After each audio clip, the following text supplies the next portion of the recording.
Hello,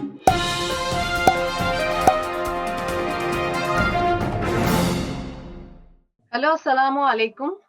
मैं हूं सैयदा सानी और आप जुड़े हैं वॉइस ऑफ मानवता चैनल के इस प्रोग्राम से जिसका नाम है तालीम जिंदगानी। आज का हमारा टॉपिक है शिक्षा पर।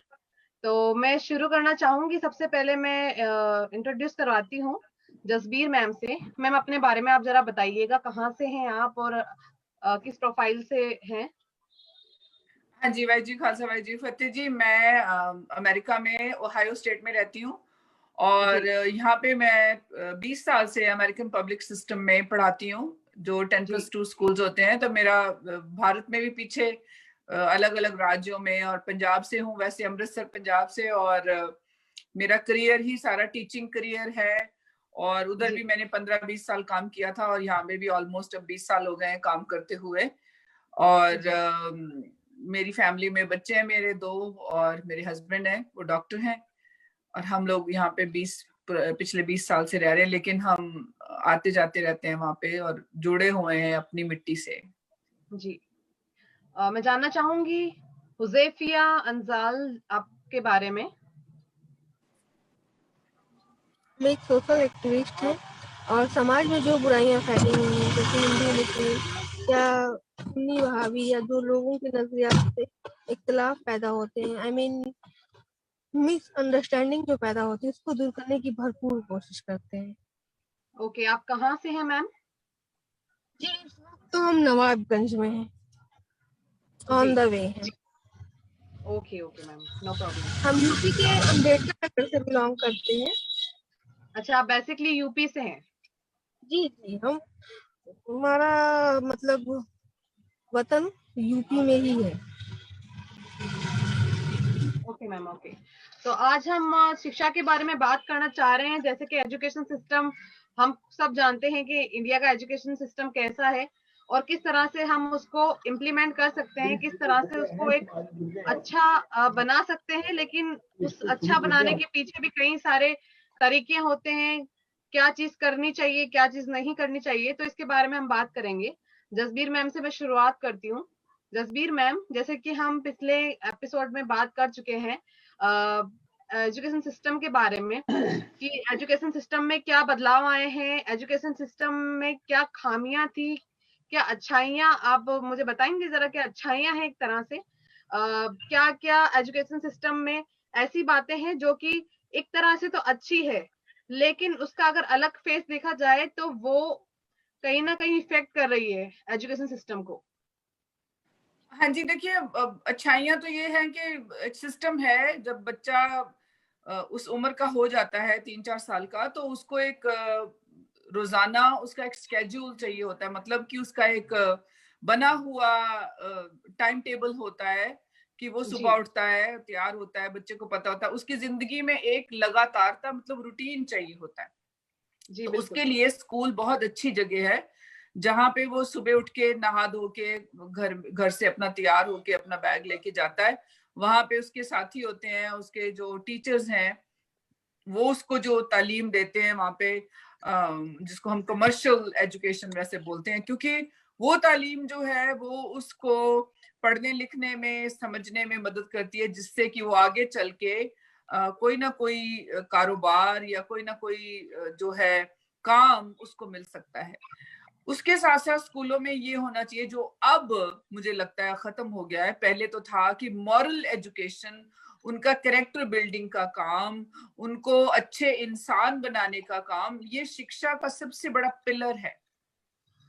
अगर ये नहीं है तो शिक्षा का कोई फायदा नहीं है, क्योंकि इंसान को सबसे पहले इंसानों वाले काम करने आने चाहिए, जो उसकी माँ को और बाप को सबसे पहले बताना चाहिए, उसके बुजुर्गों को, दादा दादी, नाना नानी, जो भी आसपास रहते हैं। और उसके बाद स्कूल में टीचर का सबसे बड़ा जो काम है, जो बच्चे के लिए फायदेमंद होता है, वो कहते हैं कि teachers our nation builders, English में कहते हैं कि टीचर ही ऐसे लोग तैयार करते हैं जो अपना राष्ट्र, जो देश अपना बनाते हैं। अब वहां पे देखिए, अब देश सारा उलट गया है और टूट रहा है, बुरे हाल हो रहे हैं। क्यों? क्योंकि एजुकेशन सिस्टम ही इतना कमजोर कर दिया, और गांव में तो स्कूल अब है ही नहीं।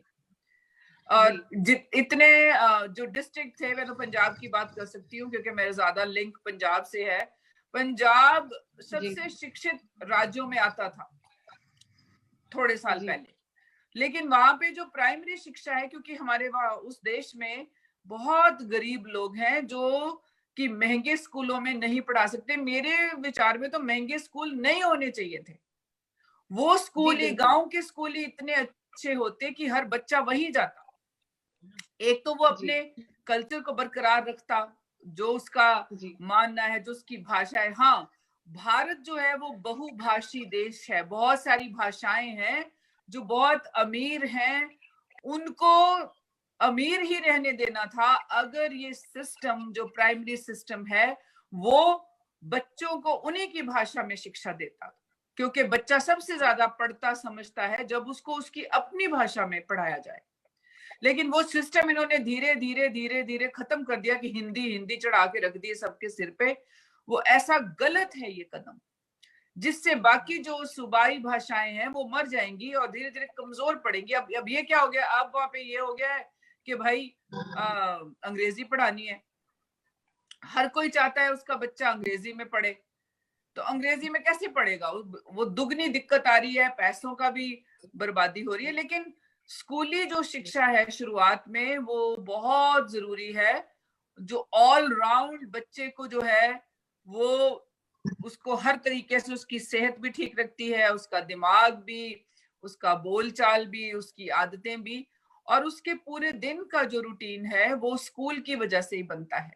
और उसको ये पता चलता है कि मैंने अपनी जिंदगी में ये रूटीन फॉलो करना है। वहां पे उसके दोस्त मित्र भी बनते हैं और अपनी टीचर से वो बहुत कुछ सीखता है। किताबी अक्षर, उसको ज्ञान जो है वो आता है, उसको मैथ और इंग्लिश और ये पंजाबी हिंदी जो भी पढ़ता है, मतलब उस एरिया में वो सारा कुछ जो है वो उसके साथ चलता है। अब खामियां उसमें इतनी आ गई हैं कि हम गिनने बैठेंगे तो पता नहीं कितने दिन लग जाएंगे, क्योंकि तोड़ दिया गया है वो सिस्टम जो प्राइमरी एजुकेशन का। वो दावे तो बहुत बड़े बड़े करते हैं लेकिन वो नहीं, क्योंकि अमेरिका में भी चाहे कितने भी दावे करते हैं लेकिन सिस्टम स्कूलों का खराब हो रहा है हर जगह।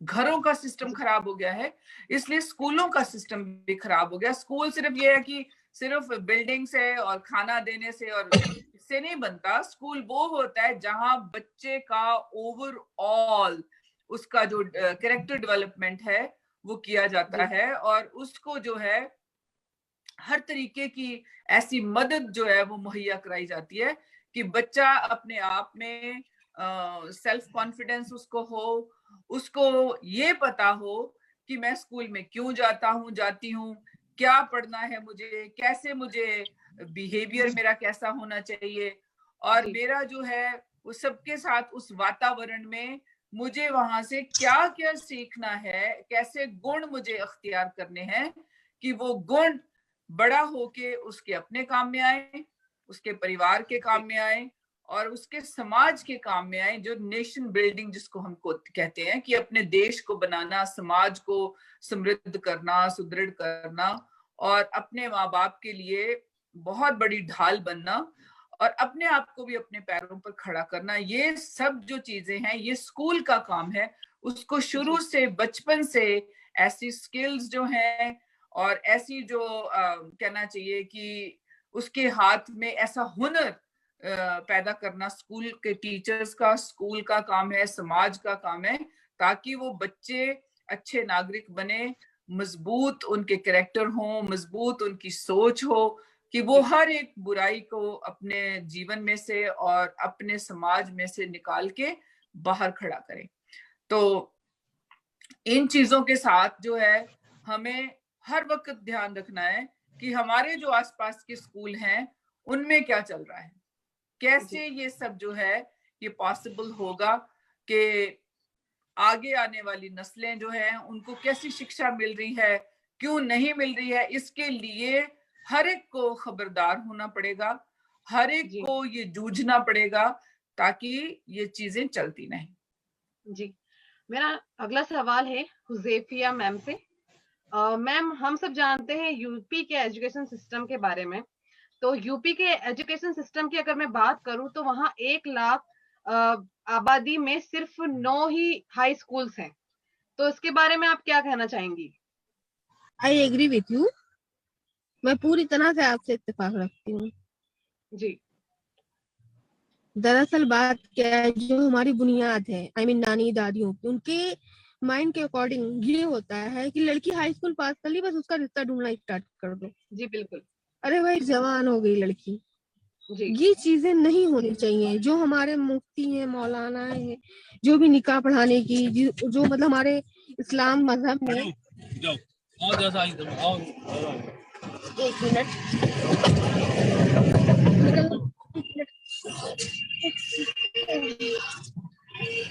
हाँ, बोलिए।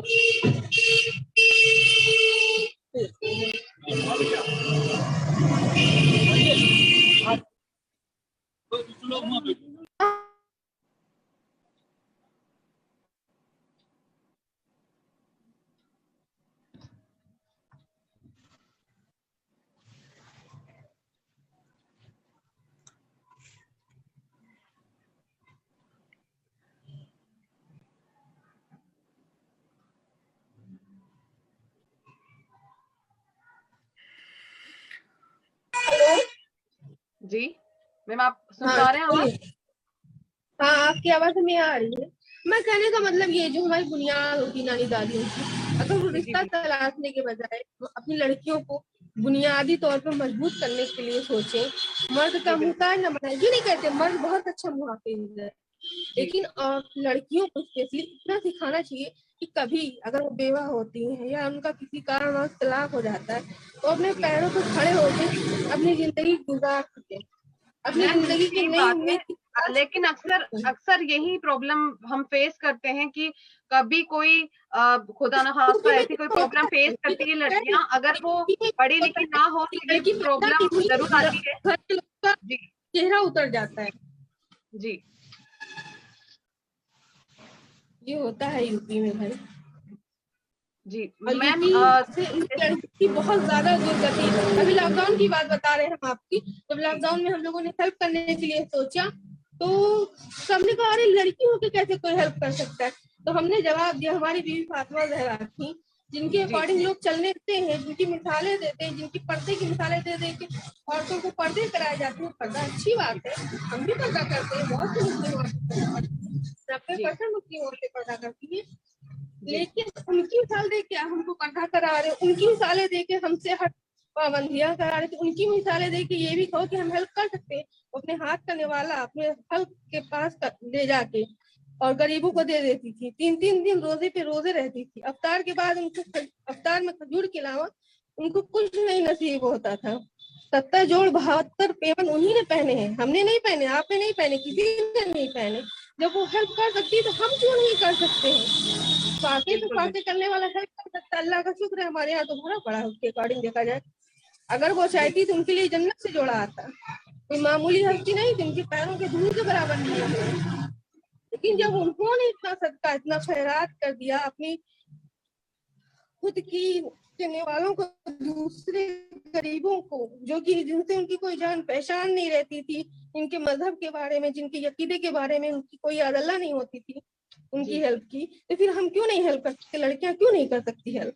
क्यों? क्योंकि वो मुहताज होती है। समाज की सोच बन गई है कि औरतें लड़कियां बस मुहताज मैम होती है। यही ये सोच को गलत है। हमने खत्म करना है। अगर आपकी जैसी सोच अगर हर एक लेडीज में बिल्कुल हो इसी तो शायद आने वाला कल से बदल मेरी सकता है। हम लोग यहाँ बैठे हुए नवाबगंज, बहुत जी दिक्कत में इस वक्त है।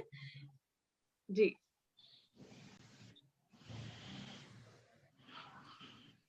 और बताइए, मैम कुछ वही चीज मैं पूछना है कहना चाह रही हूँ कि मोस्टली चीजें यह देखा जाता है कि लड़कियों को आपको? पढ़ाया नहीं जाता प्रॉपर। उनकी शादी की जैसी वो 15 क्रॉस करती है, उसके बाद उसकी शादी के बारे में बातें होने लग जाती है। 15 शादी के लिए दौरा पिट जाता है। ऐसा लगता है कि जैसे जापान में या फिर कहीं भी हुआ तो 20-22 के बाद बहुत ज्यादा जल्दी सोचते होंगे, तो 22 के बाद सोचते होंगे। लेकिन अपने इंडिया में मतलब कहते नहीं है, बोलना नहीं चाहिए, लेकिन अब इस वक्त बोलना लाजमी हो गया है कि लड़की अगर निस्वानियत की निशानियां नजर आ जाती हैं लड़कियों में, जी तो माँ बाप खौफजदा होने लगते हैं, क्योंकि अपने इंडिया खास तो यूपी में जंगल राज है। जी जी बिल्कुल। इसलिए माँ बाप और परेशान है, कुछ हमारा समाज भी इसका जिम्मेदार है। जी बिल्कुल मैम, कहीं ना कहीं कुछ नहीं बल्कि पेरेंट्स इस मामले में भी परेशान होते हैं कि क्योंकि जो स्कूल और कॉलेजेस होते का एक हैं ही हल है कि जो उनकी सरकारी काम मौलाना है इंडिया में, बेसिकली यूपी में। 1 मिनट सैयदा जी, मैं आपको रोक रही हूँ बीच में, माजर चाहती हूँ। मेरा सिर्फ इतना कहना, सरकारी मौलाना है जो मतलब स्पेशली निकाह के लिए चुने गए हैं समाज में, उनका ये होना चाहिए कि वो एक कमेटी गठन करें, मतलब एक मीटिंग करें और उसमें कहें जो भी लड़की कम से कम ग्रेजुएशन नहीं की होगी, जब तक हम उसकी मार्कशीट नहीं देख लेंगे, उसके आधार कार्ड से नहीं मैच करवा लेंगे, तब तक हम निकाह नहीं करवाएंगे। बिल्कुल सही बात है मैम, बिल्कुल नहीं करवाएंगे निकाह, चाहे जो हो जाए।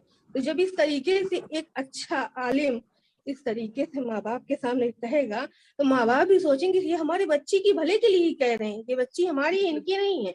अगर ऐसा कुछ कह रहे हैं आलिम दीन है, तो हमारी बच्ची की अच्छाई के लिए कह रहे होंगे। लेकिन मैम मैं आपकी बात यहाँ पर काटना चाहूंगी, लेकिन हमारे जो कारी और मौलाना जो हैं, वो एक तरह से अपने अपने अलग अलग ग्रुप लेकर घूम रहे हैं। वो एजुकेशन पर ध्यान नहीं देते हैं, वो अपने ग्रुपिंग पर ध्यान दे रहे हैं आजकल। आप जैसे देखेंगे कि उन्हें सिर्फ अपनी ग्रुपिंग चाहिए होती है हर जगह। अगर हम उनसे एजुकेशन की बात करेंगे, स्पेशली लड़कियों की एजुकेशन की बात करेंगे, तो वो कभी भी इस बात से एग्री नहीं होंगे, क्योंकि वो सिर्फ चाहते हैं कि हम औरतों को दबा कर रखें। एक बात आपकी, मतलब हम कह देखिए, एक बात आपकी सहमत है, पूरी तरह सहमत, लेकिन सब मर्द गलत हो ये भी नहीं। जैसे सब औरतें गलत नहीं होती, वैसे सब मर्द गलत हो नहीं मानते। मेरे अब्बू भी मर्द हैं, मेरे शौहर भी मर्द हैं, मेरे भाई भी मर्द हैं, मतलब मेरे नहीं हमारे, मतलब एक एग्जाम्पल दे रहे हैं कि सबके घर में मर्द हैं, लेकिन सबके घर के मर्द अपनी माँ बहनों के लिए अच्छे होते हैं, तो गैर की माँ बहनों के लिए क्यों नहीं अच्छे हो सकते। मेन बात क्या है ना, जो भाई हमारी हमें अपनी इज्जत जिस निगाह देखता है, हमारा सगा भाई उस इज्जत की निगाह से दूसरे की बहन को नहीं देखता है। वोट हम में खुद है, जब हम दूसरे को इज्जत देंगे, कहते हैं जो बोगे वही काटोगे, जब हम दूसरे को इज्जत देंगे तभी तो सामने वाला हमारी बहन को इज्जत देगा। जी मैम, तो मैम कहीं ना कहीं इसमें एजुकेशन बहुत मैटर करती है। अगर वही फैमिली पढ़ी लिखी होगी, सबसे पहले माँ, अगर माँ पढ़ी लिखी होगी तो उसका जो कहते हैं ना एक कॉपी होता है उसका बच्चा, तो सारे जो उसके अंदर गुण आएंगे वो अपने बच्चे के ही रहते हैं। बिल्कुल रहते हैं, माँ के गुण तो बच्चे में रहते हैं, बाप के भी रहते हैं, और सबसे बड़ी बात परवरिश का असर होता है। मेन चीज होता है परवरिश ऐसी होनी चाहिए। और खासकर यूनिवर्सिटी के बारे में मैं कहना चाहूंगी, जो भी ग्रेजुएशन वाली यूनिवर्सिटी है, जो भी यहाँ पे यूपी में, खासकर यूपी की मैं बात कर रही हूँ, उसको इतना तो करना चाहिए, बेरोजगारी बहुत है, कम से कम लड़कियों के लिए कोई इतना तो होना चाहिए ग्रेजुएशन करते हुए, मतलब यूपी सरकार को स्पेशली इस चीज का गठन करना चाहिए कि मतलब ग्रेजुएशन होने के बाद उनको कम से कम सैलरी वाली, कम से कम नियर अबाउट 10,000 सैलरी वाली तो जॉब मिल ही जाए, जिससे उनके माँ बाप को ये ना लगे कि बेटी घर बैठी है तो बोझ है। क्योंकि यूपी में गरीबी भी बेतहाशा है, बहुत ज्यादा मैम। अभी कुछ लोग तो अभी लड़कियों को बेच देते हैं, ऐसा मैंने सुना है यूपी बिहार और स्पेशली बिहार के दरभंगा में कुछ लोग लड़कियों को बेच देते हैं। मेरे घर के पास पड़ोस में कुछ लोग 20-20 हजार पे लड़के, जैसे 2 बच्चों के बाद से बीवी खत्म हो गई, 20 हजार पे गए लड़की ले आए, 60 साल के बूढ़े हो गए हैं, नाती निवासे वाले हैं, गए 50 हजार पे लड़की खरीद लाए, निकाह कर लिए 16-17 साल की लड़की। ये तो बकवास कहीं ना कहीं गवर्नमेंट की कमी है। गवर्नमेंट अगर इस चीज पर ध्यान दे, बेसिकली कहीं नहीं, इस तरह से 100% कमी है। जी बिल्कुल, हर तरीके से गवर्नमेंट जिम्मेदार है। जी मैम, जसवीर मैम आप इस बारे में कुछ अपनी राय रखना चाहेंगे? हाँ जी, मैं जरूर कहना चाहूंगी। देखिए, सरकारें जो होती है ना, कहीं की भी, चाहे वो अमेरिका हो या भारत हो, भारत में तो खैर बात ही क्या है, वो लोग नहीं चाहते कभी भी कि आम लोगों की भलाई का कोई काम हो। उनका तो एक मकसद होता है कि हमने अपना राजभाग, अपनी ताकत को कायम कैसे रखना है।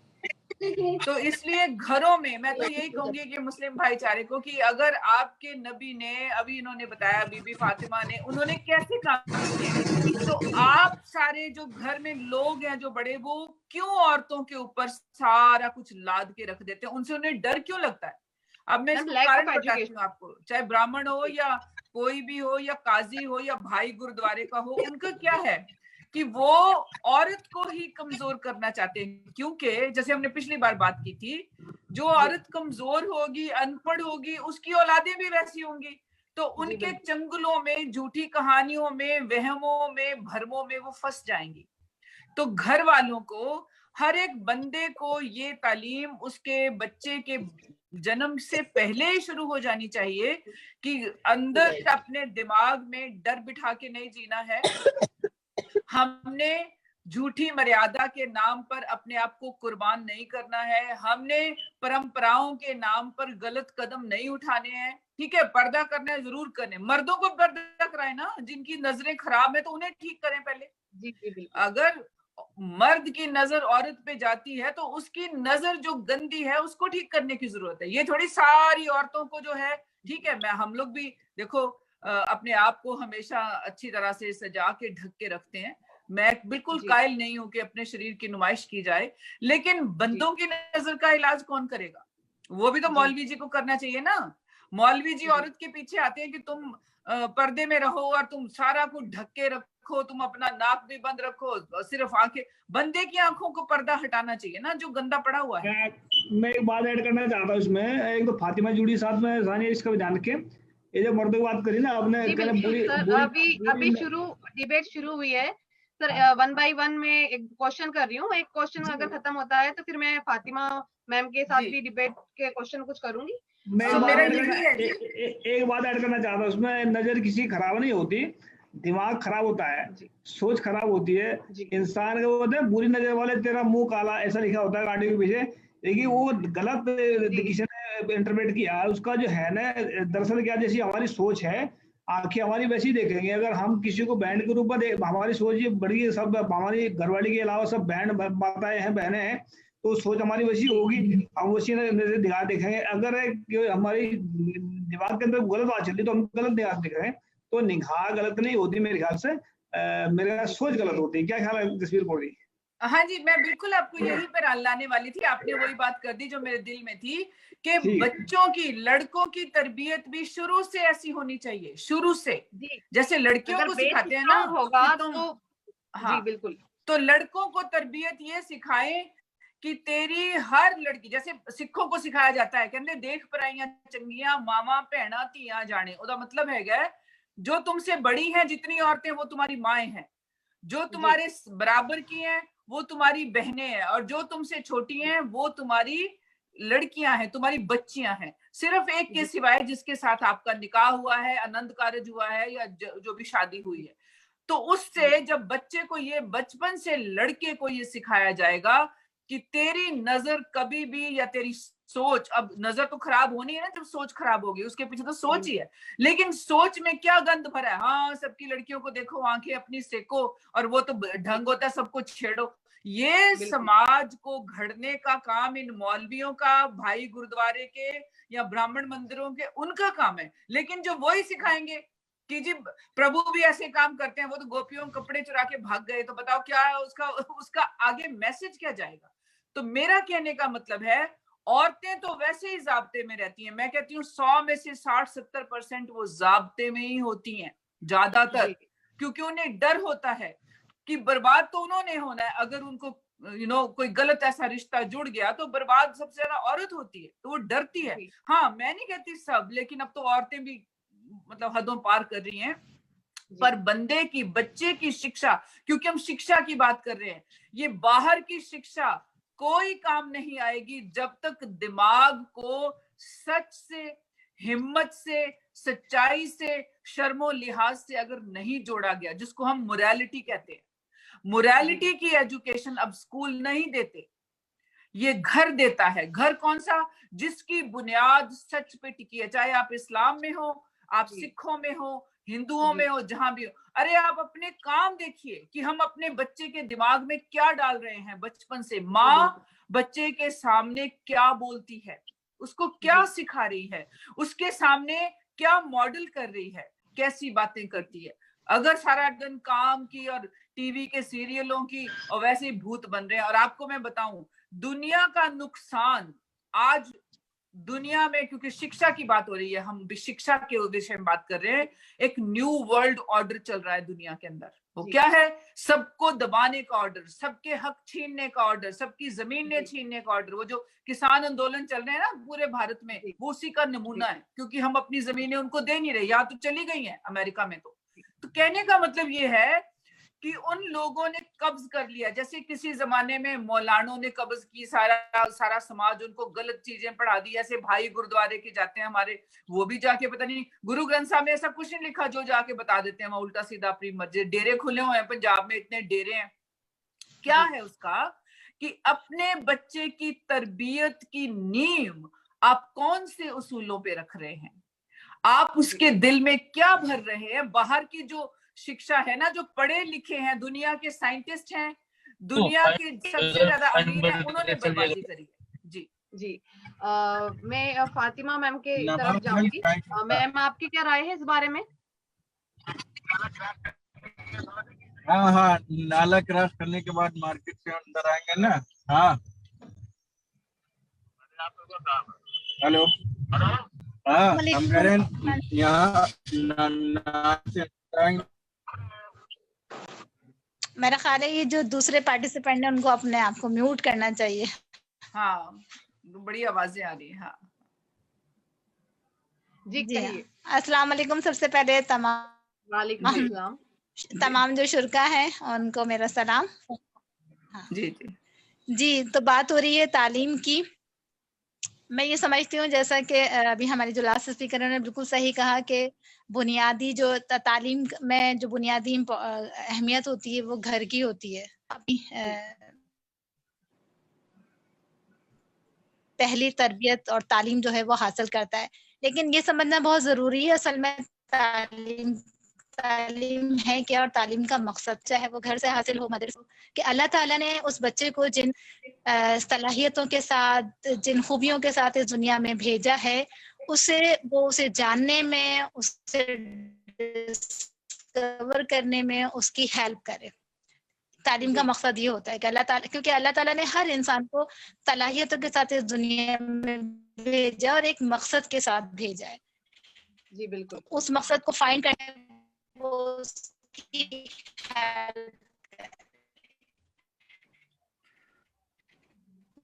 दूसरा, तालीम का बुनियादी मकसद या तालीम जो है दुनिया में भेजा है तो उसे ये बताता है अपने घात अपनी कुलीस के साथ किस तरह से उसे रिस्पेक्ट का बर्ताव करना चाहिए। तो ये मकसद होता है। लेकिन जहां तक बात यह है कि क्या हमारे पास इतनी तादाद में या इतने स्कूल्स मौजूद हैं जो तमाम बच्चों को बुनियादी तालीम दे रहे हैं, या स्कूल जो हैं वो अपने गोल को अचीव कर पा रहे हैं, अपने मकासद को पूरे कर पा रहे हैं। तो जैसे कि उन्होंने कहा कि चाहे वो स्कूल अमेरिका का हो, बरतानिया का हो, या पाकिस्तान का हो, या भारत का हो, अनफॉर्चुनेटली ऐसा नहीं है कि वो 100% अपने गोल को अचीव कर रहे हैं। तो वहाँ पर और इम्प्रूवमेंट की ज़रूरत तो हर वक्त ही रहती है। लेकिन सबसे बुनियादी जो मसला है या इस चीज़ को जो हम सोल्व कर सकते हैं वो ये है कि हम असाज़ा की जो तरबियत है, कि जो हम बच्चों को असाज़ा फरहम करें, वो तरबियत याफ्ता होने चाहिए, वो कमिटेड होने चाहिए, वो अपने प्रोफेशन से यानी कि वो सिर्फ अर्निंग के पर्पस से इस प्रोफेशन को ज्वाइन ना करें। क्योंकि देखिए हर जो प्रोफेशन होता है वो आपकी जो फाइनेंशियल ज़रूरियात होती हैं वो उनको पूरा करने का एक ज़रिया होता है। तो ये बात तो खैर दुरुस्त है। लेकिन सिर्फ आप इसी पर्पस के लिए कि आपने अपनी फाइनेंशियल ज़रूरियात को पूरी करना है, तो अगर आप ये सोच लेकर आते हैं तो फिर मैं समझती हूँ कि आपको एजुकेशन में नहीं आना चाहिए। दुनिया में और बहुत सारे प्रोफेशन हैं, आप किसी भी प्रोफेशन में चले जाएं।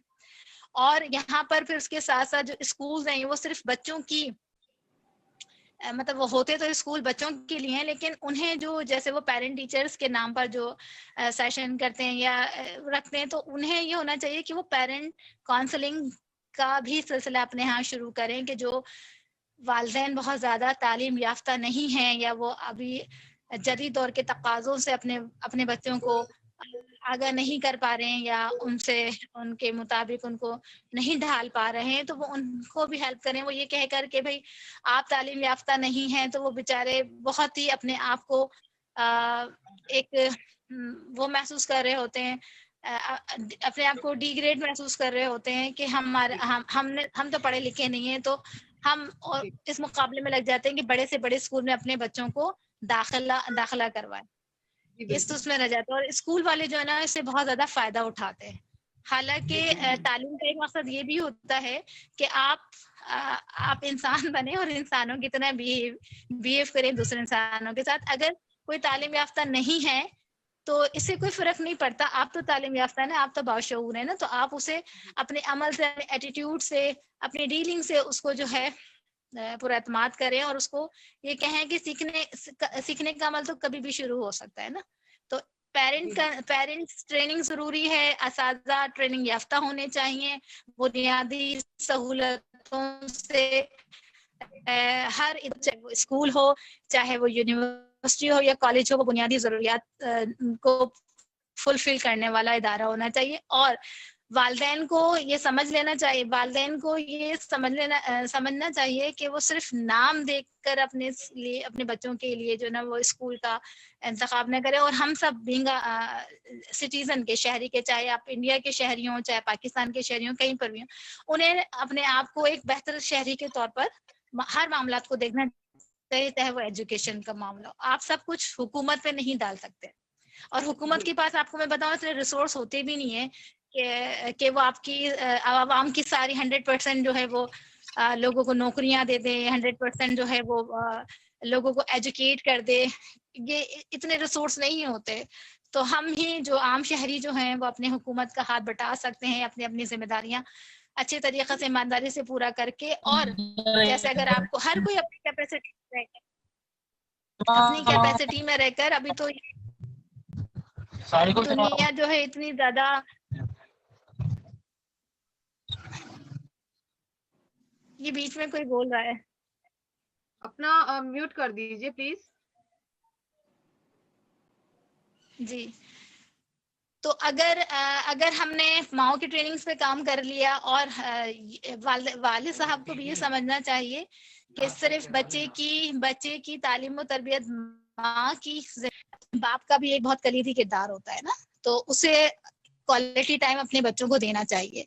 और अगर हम बुनियाद की बात करें, अगर आप समाज में, सोसाइटी में चेंज लाना चाहते हैं, तो सबसे ज्यादा आपने जो काम करना है वो बच्चों पर काम करना है। जो अर्ली लर्नर होते हैं उनके ऊपर काम करना है। सबसे तजर्बाकार टीचर आपने वहां प्रोवाइड करना है। सबसे ज्यादा इन्वेस्टमेंट आपने करनी है प्री प्राइमरी स्कूल्स में करनी है। और सबसे ज्यादा जो आपने मेहनत करनी है वो माओ पे करनी है। आप अपनी वैल्यूज को साथ लेते हुए किसी के भी उसमें, मतलब माशाल्लाह आज की औरत जो है, आज की जो खातून जो है, वो हर शोबे में अपनी सलाहियतों का लोहा मनवा रही है। चाहे वो जहाज उड़ाना हो, चाहे वो हुकूमत करना हो, चाहे वो खेल के मैदान हो, चाहे वो बिजनेस के मैदान हो, हर फील्ड में। तो अब ये डिबेट तो खत्म हो चुकी है कि जो लोग ये समझते हैं कि वो एक सनफ नाजुक है, और उसके ऊपर चाहे वो इस्लामिक दुनिया के लोग हों या बाहर के लोगों वो ये जान चुके हैं। और जहां तक बात हो रही है, एक उन्होंने कहा था कि देखिए हमारे दिन ये लोग,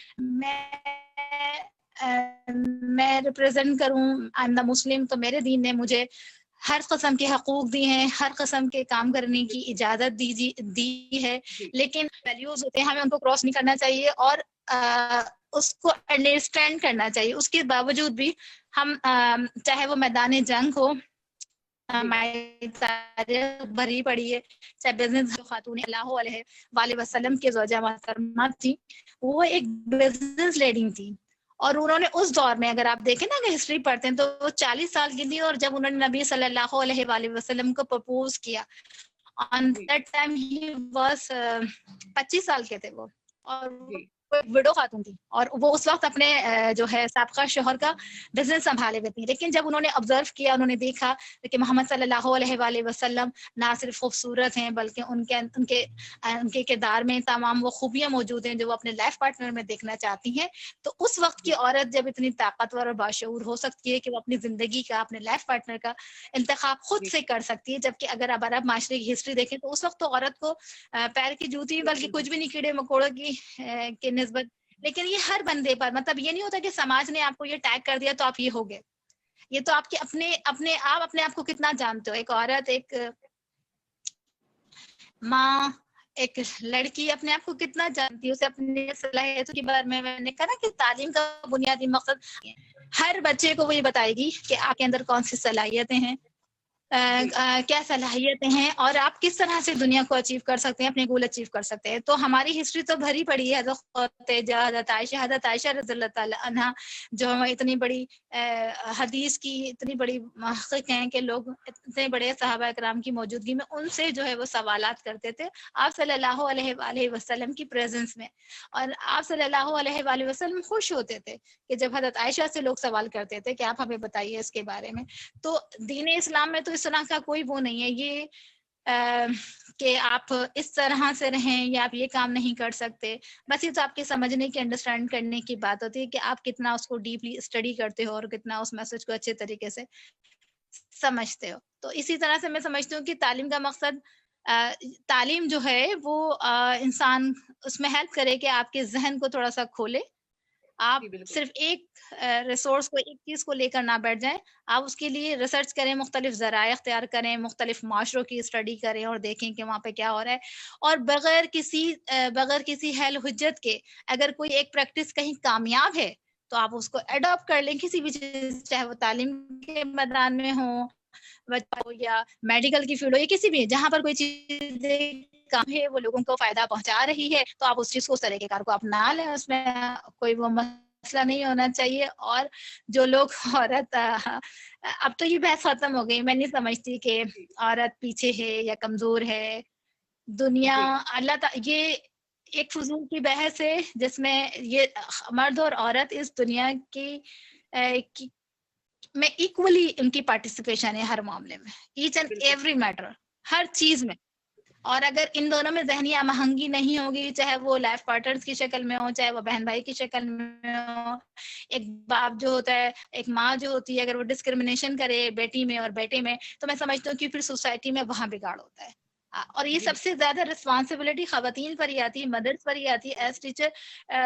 वही आती है कि आप किस किस्म की सोच जो है ना बच्चों में, अपनी औलाद में परवान चढ़ा रहे हैं। जैसे उन्होंने कहा कि बच्चों की भी, कि वो अपनी डेफिनेटली जब तालीम आप दोगे तो आप वही तालीम आप लड़की को दे रहे हो, वही तालीम आप लड़के को दे रहे हो कि क्या है कि आपने छोटे बड़े की रिस्पेक्ट करनी है, भाई का एहतराम करना है, गलत बात चाहे किसी की भी उसको आपने एक्सेप्ट नहीं करना, अपनी राय देना है, अपनी आवाज जो है उसे बुलंद करना है। इसी तरह से भाई को कि आपने ये तो सुना है रसूल सल्लल्लाहु अलैहि वसल्लम है कि ठीक है कि you are the responsible for the outdoor activities और जो वर्क्स होती है उनकी, लेकिन घर के अंदर भी जो लोग हैं उनको भी तो हेल्प आउट करना आपकी जिम्मेदारी है ना। कि अगर एक टाइम है कि मामा बीमार है या बहन जो है वो घर पर मौजूद नहीं है, तो आप अपने लिए नाश्ता ब्रेकफास्ट जो हल्की फुल्की जो कुछ कर सकते हो, या चले आप कुकिंग नहीं कर सकते तो लेकिन आप अपने खाने का इंतजाम तो कर सकते हो ना, कि बाहर जाकर कुछ उसकी वो कर लो। उसकी जरूरी नहीं है कि आप उसका सारा बर्डन जो है आप अपनी घर की खवातीन, चाहे वो सिस्टर हो, चाहे मदर हो या कोई और हो, तो आप उसके ऊपर डालें। आपको ये समझना चाहिए कि अगर मैं काम कर रहा हूँ तो वो भी काम कर रहे हैं। और जो इर्द गिर्द के जो लोग हैं, तालीम का एक मकसद ये भी हो कि आप खुद भी जो है अपने आप को एक कारआमद सोसाइटी का हिस्सा बनाएं, और जो आपकी इर्द गिर्द जो लोग हैं, चाहे वो आपके रिलेटिव्स हैं, फैमिली मेंबर्स हैं या कोलीग्स हैं, उनको भी आप अपने साथ लेकर चलें। आप भी ग्रो करें और दूसरों को भी ग्रो करें। ये तो एक बहुत गर्दाना एक सोच हो जाती है ना, कि सिर्फ जो एक ये सोच भी माँ देगी या वो जैसे क्या कहना चाहिए, तालीम का भी मकसद ये है। और इस तरह की जितनी भी जो चीजें होती हैं, आपने बताना है कि आपने एक अच्छा शहरी, अच्छा इंसान कैसे बनना है। आप कुछ भी हैं, आप पहले एक इंसान हो, तो आप पहले आपको अपने अंदर वो क्वालिटीज पैदा करें जो एक अच्छे इंसान में होती हैं। तो तालीम का मकसद ये है। और अगर इदारे मदारिस, वैसे अल्हम्दुलिल्लाह अगर मैंने तो एक आम से स्कूल से पढ़ा है, आम से टीचर्स इन द सेंस में कह रही हूँ, कोई बहुत बड़ी बिल्डिंग और जो एक वेल रिपोर्टेड स्कूल होता है उसने, लेकिन अल्हम्दुलिल्लाह असातिज़ा भी हमें तो बेहतरीन मिले। घर में भी हमारे वालिद साहब जो हैं उन्होंने बेटियों से हमेशा से मोहब्बत और शफकत का रवैया रखा और बहुत इनकरेज किया। हमारी छोटी छोटी बातों पर हमें वो बहुत ज्यादा हमारी हौसला अफजाई करते थे। इवन हमारी अम्मी जो है हमारे साथ थोड़ा सा एक सख्ती का मामला रखती थी, डांट डपट जो भी पड़ती थी, लेकिन हमें फादर की तरफ से हमें कभी भी हमारी वो जायज नाजायज ख्वाहिशात को भी पूरा करते थे। और ऑन दैट टाइम जो हम बच्चे होते थे, हमें नहीं मालूम होता था और हम कुछ ऐसी फरमाइश कर देते थे जो अब्बा के मिजाज और अब्बा की जो वो बजट होता था या जो अब्बा की जो लिमिट्स होती थी वो उनको क्रॉस, उसके बावजूद भी वो बहुत मोहब्बत से और आराम से वो हमें कन्विंस करते थे, ऑर्डर नहीं देते कि आपने ये नहीं करना। और जैसे बार-बार ये पर्दे की बात हो रही है, तो हर चीज़ चाहे वो पर्दा हो या चाहे कुछ भी हो, मॉन्टेसरी का एक रूल है ना कि हम पहले बच्चे को का कंसर्न लेते हैं, उससे पूछते हैं आप क्या ही करना पसंद करेंगे? बच्चे को हमारे वालिद साहब ने तो हमें इसी तरह से ट्रिक किया कि वो उन्होंने हमें उसके फायदे और नुकसानात बता दिए और डिसीजन हम पर छोड़ दिया। जब आप बच्चे के अंदर डिसीजन मेकिंग किस तरह से पैदा करेंगे? आपने बताया कि भई अगर आप ये करोगे इससे आपको ये फायदे होंगे, अगर आप ये करोगे तो आपको इसके ये नुकसानात होंगे। लेकिन हमारे दीन में या ये अल्लाह ताला ने हर वालिदैन के अंदर ये डाला होता है, वो अपने बच्चे को किसी बुरे काम में की तरफ जाते हुए नहीं देख सकते। तो वो बार-बार उन्हें टोकेंगे या कन्विंस करने की कोशिश करेंगे। अब ये जो कन्विंस करना और टोकना जो होता है, हर बंदा अपनी एजुकेशन, अपनी पर्सनैलिटी के मुताबिक करता है। लेकिन बस बड़ों को ये समझना चाहिए कि वो अपने बच्चों के साथ ऐसा रिलेशन बना लें कि आपसे ज़्यादा उनका फ़ायदा चाहने वाला, मोहब्बत करने वाला कोई नहीं है, तो वो फिर बच्चा या बच्ची जो भी होगा ना, तो वो आपको डिनाई नहीं कर सकेगा। तो बेसिक ये है कि हज़रत अली का एक कौल है बच्चों की तालीम के हवाले से कि जब जो छोटा बच्चा होता है ना, तो आप उसके जो ना गुलाम बन जाएँ। मैंने अभी मुझे शायद सही से याद नहीं आ रहा, लेकिन जितना मैं उसे अंडरस्टैंड, यानी कि आपने बच्चे की हर बात को मानना है। और छोटा बच्चा क्या होता है, हर चीज़ वो यूँ उसे फरमाइशें कर रहा होता है, उसके पास ज़ाहिर इतनी एक्सपीरियंस नहीं होता, उसके पास इतनी विज़डम नहीं होता, उसे बस हर चीज़ करनी होती है, एक्सप्लोर करना होता है। तो आप उसके गुलाम बन जाएँ, वो जैसा चाह रहा है आप उसे वो करके दें। फिर उसको आप अपना जो है जब वो थोड़ा-सा बड़ा होता है, टीनेजर होता है, तो आप उसे अपना मुशीर बना लें, यानी उससे उसकी राय लें, उससे मशवरा लें। और फिर जब वो बड़ा हो जाए, तो आप उसके आप उसके हाकिम बन जाएँ। फिर आप ऑर्डर करें, क्योंकि तरबियत हो गई ना, तालीम हो गई। आपने उसको फुल अपॉर्च्युनिटी दे दी। आपने उसको अच्छी तरह से अपना दोस्त बना दिया, उसकी तरबियत कर ली। तो अब वो इस पोज़ीशन में है कि अगर आप उसे ऑर्डर भी देंगे, तो आपका ऑर्डर जो है वो एक्सेप्ट कर लेगा, उसके लिए एक्सेप्टेबल होगा, क्योंकि उसे मालूम है, उसको उसके अंदर देखने की भी सलाहियत होगी और उसे पता है कि अगर कोई चीज़ गलत है तो मैं राय दे सकता हूँ अपने वालिद साहब को, लेकिन वो मेरे मालिक हैं या आका हैं और मुझे उनकी बात सुननी चाहिए। शुक्रिया तो फातिमा अल्हम्दुलिल्लाह मैम, पाकिस्तान में आपसे बात करके काफी अच्छा लगा। मैं सवाल पूछना चाहूंगी, हमारे साथ जुड़े हैं नंद किशोर जी। सर, आपको मेरी आवाज आ रही है? जी मैम, आ रही। आप कहाँ से बिलोंग करते हैं सर, अपने बारे में बताइए जरा। जी, मैं एडवोकेट नंदकिशोर पटेल सिंगरौली मध्य प्रदेश से हूँ और मैं मूल निवासी संघ एक राष्ट्रीय स्तर का संगठन, अंतर्राष्ट्रीय स्तर का संगठन है, मैं उसका राष्ट्रीय मीडिया सेक्रेटरी हूँ। जी सर, आपसे एक सवाल पूछना चाहूंगी इंडिया के एजुकेशन सिस्टम के बारे में। सर, जैसे कि अलग अलग स्टेट में अलग अलग एक परसेंटेज निकला है हर साल जो निकलता है एजुकेशन का। तो मध्य प्रदेश के आप रहने वाले हैं, मध्य प्रदेश के एजुकेशन सिस्टम के बारे में आप क्या कहना चाहेंगे? देखिए, भारत देश का एजुकेशन सिस्टम जो है वो पूरी तरह से एक सोची समझी रणनीति के तहत जो एनसीईआरटी और यूजीसी के माध्यम से जो चलता है, वो उसके तहत ये जो शिक्षा व्यवस्था है उसको बर्बाद किया जा रहा है निजी हाथों में सौंप कर। और इसी तरह से मध्य प्रदेश में भी हुआ है, मैं पूरे देश की बात कर रहा हूँ। तो जो निजीकरण किया जा रहा है शिक्षा का, वो बहुत गलत है, क्योंकि शिक्षा का निजीकरण जैसे हो रहा है, तो आप देखें कि सरकारी जो संस्थाएं हैं, जो विश्वविद्यालय हैं, जो कॉलेजेस हैं, तो वहां पर जो शिक्षा की व्यवस्था है और निजीकरण के माध्यम से जो नए प्राइवेट यूनिवर्सिटीज खुल रही हैं, तो जो उनका जो व्यवस्था है और उस व्यवस्था में वहां पर ऐसा कहना चाहिए कि वो दुकान टाइप के खुल चुके हैं। जो विश्वविद्यालय नए नए खुल रहे हैं प्राइवेट लोगों के, वो वहां पे डिग्रियां बेची जा रही हैं एक तरह से।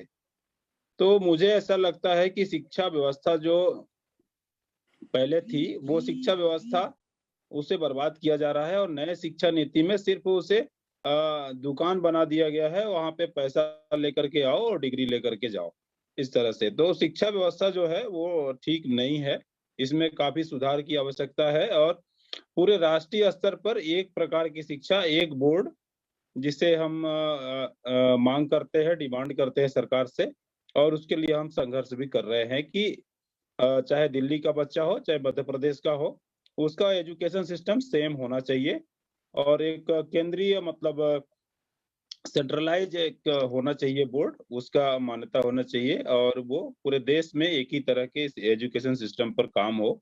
एजुकेशन सिस्टम एक ही प्रकार का होना चाहिए, ऐसा हमारा कहना है। जी मैडम।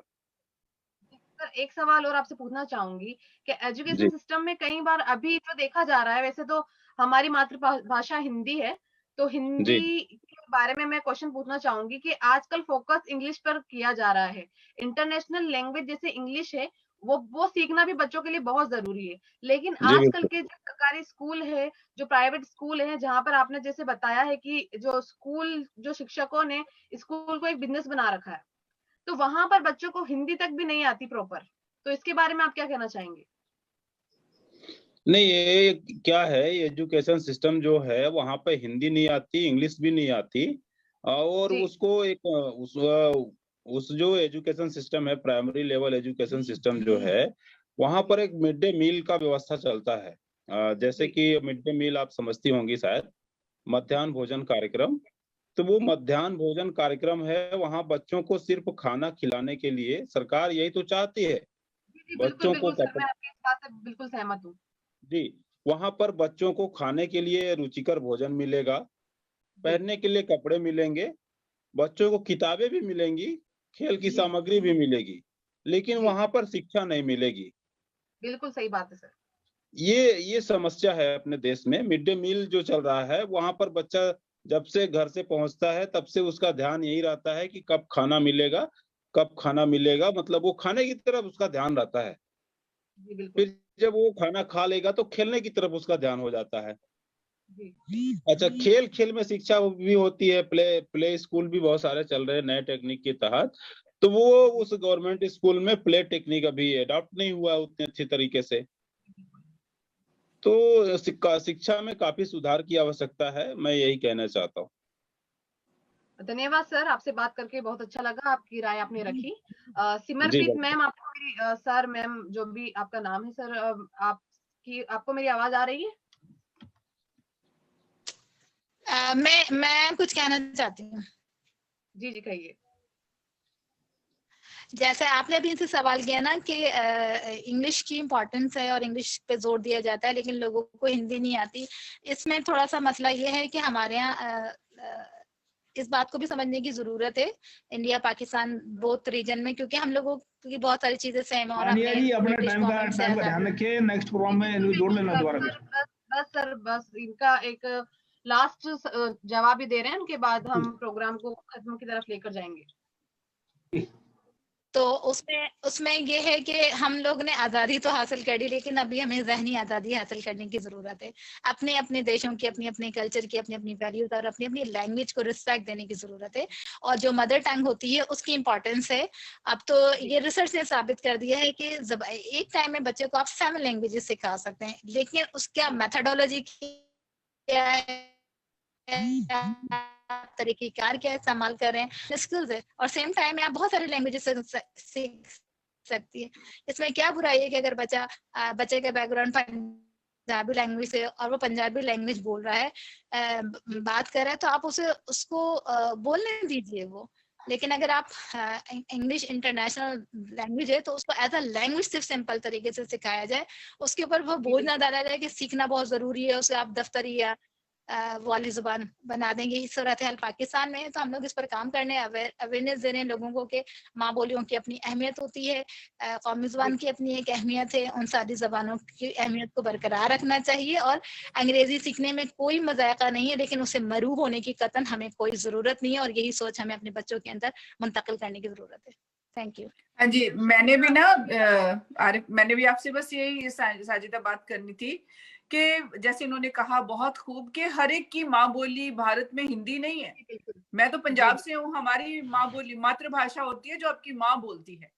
तो वो भारत में कोई कुछ भी बोलता रहे, वो यूपी में हो सकती है, मध्य प्रदेश में या राजस्थान में हो सकती है, लेकिन पंजाब में नहीं है, केरला में नहीं है, तमिलनाडु में नहीं है, कर्नाटका में नहीं है, असम में नहीं है, मिजोरम में नहीं है।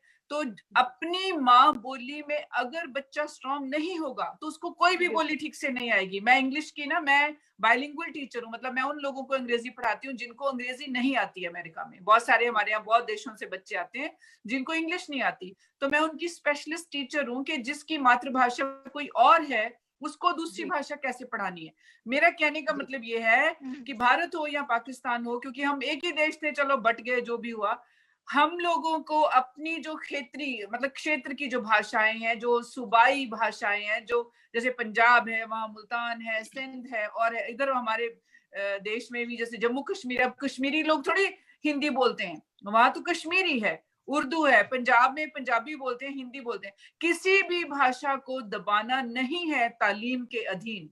इंग्लिश पढ़ानी है, ठीक है, इंग्लिश का ये बताना है आपको कि इंग्लिश आपको कैसे कैसे जॉब दिला सकती है। अगर आपको वो वाले जॉब चाहिए तो उसके लिए आपको इंग्लिश पढ़ना लाजमी है। ये नहीं कि हाँ जी बहुत ज्यादा पढ़ा लिखा है, इंग्लिश आती है, वरना इंग्लिश नहीं आती तो वो पढ़ा लिखा तालीम याफ्ता है ही नहीं, ऐसा कुछ नहीं है। पंजाबी बहुत अमीर भाषा है, सिंधी अमीर भाषा है, बांग्ला अमीर भाषा है, उर्दू अमीर भाषा है। ये सारी क्यों मर गई? पहले हिंदुस्तान में आधी दुनिया जो है, खासकर हमारे मुसलमान भाई बहन उर्दू बोलते थे, आज क्या हाल हो गया उनका? आप बताएं, कैसे उन्होंने अपनी उर्दू को मार डाला? क्यों मारा? किसी के भी दबाव में आके अपनी भाषा को कभी भी कमजोर नहीं करना। बच्चे के अंदर भी वो चीजें घर कर जाएंगी बचपन से ही, अगर आप अपनी भाषा को छोड़कर किसी और जुबान को ज्यादा अहमियत दे रहे हैं, तो वो अपने कल्चर से भी, अपने खित्ते से भी, अपनी जड़ों से भी टूट जाएगा। वो हमें कभी नहीं करना। जी शुक्रिया।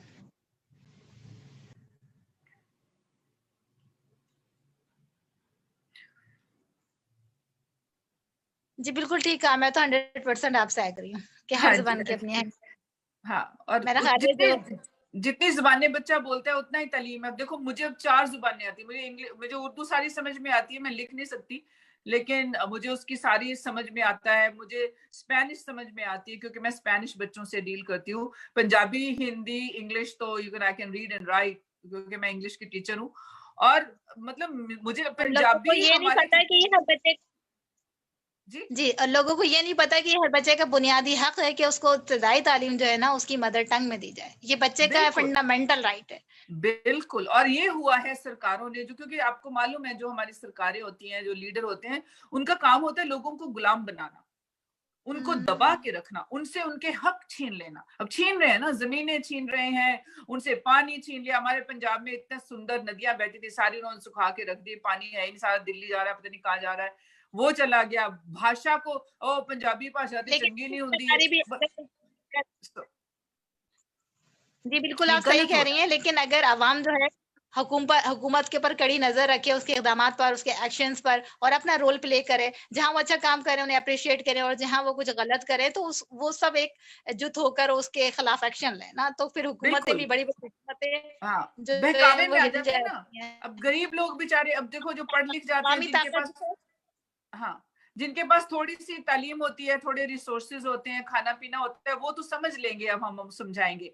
लेकिन ज्यादा गरीब लोग बेचारे वो रोटी तक महदूद होते हैं, उनको घर भी नहीं होता, उनके पास ढंग का खाना नहीं होता, तो वो फिर खरीदे जाते हैं। हाँ, दूसरे लालचवश खरीदे जाते हैं, जिनको ज्यादा मतलब पोजीशन चाहिए, पावर चाहिए, पैसा चाहिए, वो अपने अपने झुंड बना लेते हैं और बेच देते हैं सारा कुछ। देशों के देश बिक गए, आपको पता तो है।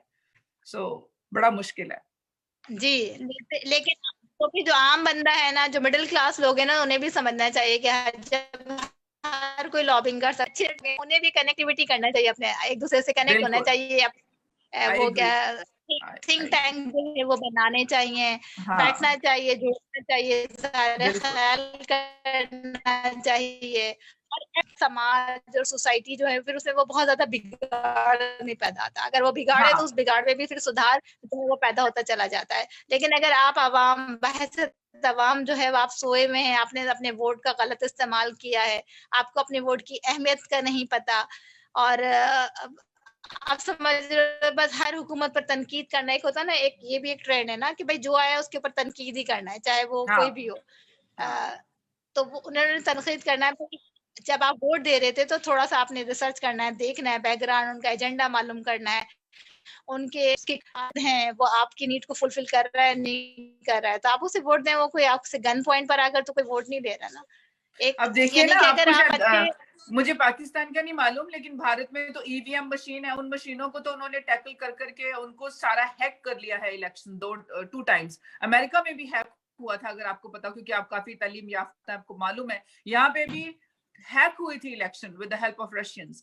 तो ये हर जगह आप किसको भी वोट दें वो मशीन तो बदल ही देगी। अगर गुंडे बैठ गए हैं सर के ऊपर आके तो आप कुछ भी नहीं कर सकते। वो सारी चीजें, वो अंदर से विधायक खरीद लेते हैं, वो एमएलए खरीद लेते हैं, वो लीडर खरीद लेते हैं, करोड़ों के सौदे होते हैं, देश के देश बिक गए। अगर आपको इंडिया का थोड़ा सा भी हिस्ट्री पता होगी तो आपको ये मालूम होगा कि पब्लिक सेक्टर की कितनी चीजें बिक चुकी हैं, बैंक बिक चुके हैं, और लोग पैसा सारा ले लेके बाहर भाग गए हैं। वो तो इंग्लैंड में वहां आराम से घूम रहे हैं, यूरोप में उन्होंने 36,000 करोड़, कोई 50,000 करोड़, कोई 86,000 करोड़ ऐसे ले लेके उनको गवर्नमेंटों ने बाहर भगा दिया। So it's a lot of things, it's not that simple.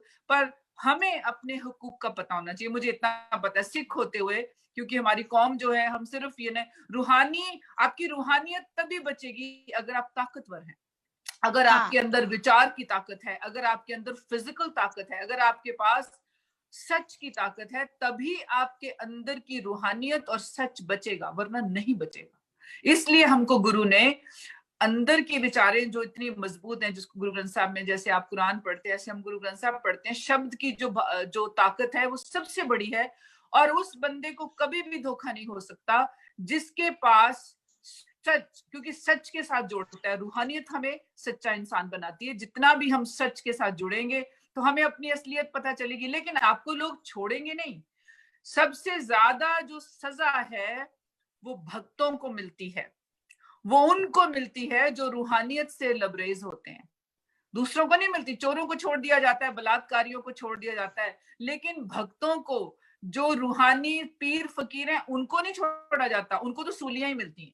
सो इसलिए ऐसे अनसरों से बचाने के लिए हमें बाहर की ताकत भी बहुत जरूरी है। इसलिए हम लोग हमेशा कृपान पहन के रखते हैं, जो सिख लोग हैं। हमें गुरु ने बताया जब कोई भी हीला वसीला नहीं रह जाता, आपके ऊपर जबरदस्ती कोई गुंडे अंसर या शैतानियत वाले लोग चढ़ के आ रहे हैं, तो फिर तो उनको 2-2 हाथ करना ही पड़ेगा। सो ये है, ये तालीम अपने बच्चे को, अपनी बच्ची को पहले दिन से देना चाहिए। क्योंकि हमारे माशरे, आपका हो या भारत का हो, उसमें कोई ज्यादा फर्क नहीं है।